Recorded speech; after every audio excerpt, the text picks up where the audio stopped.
The true history of the Gully, is a very untold story. There was the whites and the blacks that lived here. They was all battlers, and they all got on pretty well together. I suppose because the racetrack hurt them so much and their families that some people never came back, but they never stopped having their connection back into the Gully. This is what this is all about. It's about getting the community wanting to tell the true story of the place and actually opening people's eyes to the values that are in these areas. For our people, the Gundungurra people, it was a summer camp. So we would come up here in summer and go back down to the Burragrang in winter. What's here is springs, and you never run out of water. And it's really fresh water. Water was just a key element and an attraction to not just the Aboriginal community, but the broader community. They always talked about the Sweetwater. Because of the swamps, you have the right environment for food sources. So you could gather, hunt, and live here quite well. Ron Fletcher's my name, and I was only born up the hill there at the old slaughter yard. My mother was born down here in the Gully, and I lived here in the Gully before the Catalina Lake went in.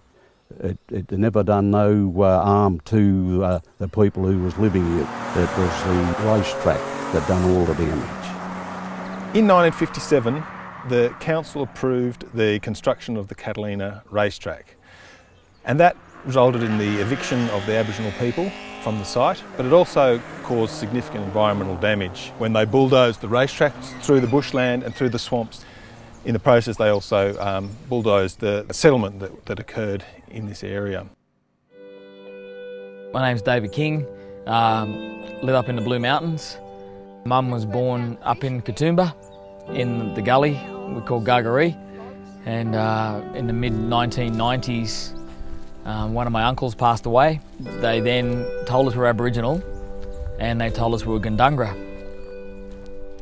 After finding out I was Aboriginal, I then found out about the Gully story, and then I found out about my mum, about where she was born, my granddad, Essie Cooper. So for me, this is a connection, and it's a very strong connection. It's very important, especially as I learnt all about the Gully people. As I learnt the stories, started to read the books, found out about its history, it just became a bit of a special place in my life. There was significant damage to the social fabric of the Aboriginal community that was here, and families were uprooted that had lived in the Gully for generations. But there was also significant damage to the bushland, and Guggery Swamp Care started to try and reverse that environmental damage and try and restore the swamps in the Gully back to their pre-Catalina racetrack condition. So our first goal when we sat down and thought, okay, where do we start? There's a lot of weeds, there's a lot of bits and pieces we could do here. They always talked about the water down here always being sweet and fresh. Basically thought we'd start with the swamps. There's a couple of swamps that are very degraded. Because there's a couple of drainage lines being put in here, it meant that the swamp itself lost its centre. So it's sort of now running a bit more like a creek than a swamp. We removed some willows, and what we're trying to do is reuse the willows then to create the swamp so it comes back into its natural form. Having the Guggery Swamp Care Group really made a huge impact in 12 months. It's like we're bringing the swamp back to life. When we first got onto the site, it was very, very degraded, and there was like, wow, we're going to be here for quite a few decades.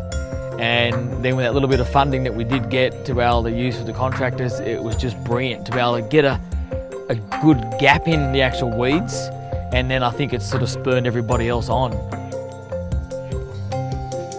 The Swamp Care Group is a fantastic group, partly because it's under David King's leadership. He's created a real community, family atmosphere around the land care group. So there's lots of kids get in touch with nature through the process. We always have great food, great morning tea, and there's lots of stories being told.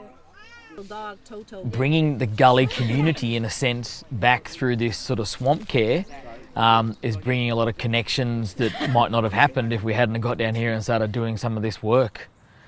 And there was no electricity down here, even in my time. I know they've got it, I know. We've all come together again, and we're all so pleased that on what's going on here now. I always feel like today just coming here. It's a place I want to come to. I've been doing bushcare for quite a while now. I think it's very fun.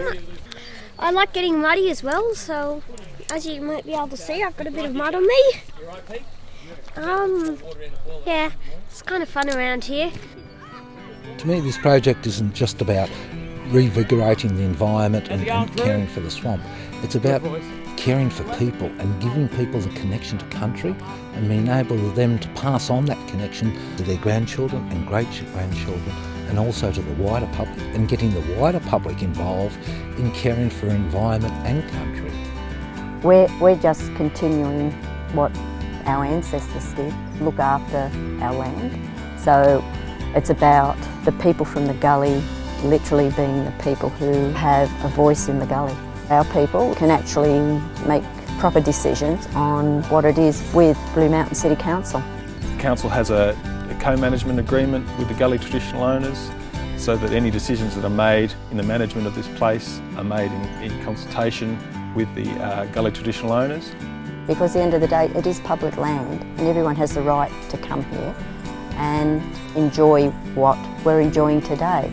It's been a happy place and a sad place at times, so we're hoping that the sad times have gone completely and everyone will be making new memories here. Well, one thing I'd like to say is to for people, when they come to the Gully in the future, or now, in the future, respect us. Respect the Gully as an Aboriginal place.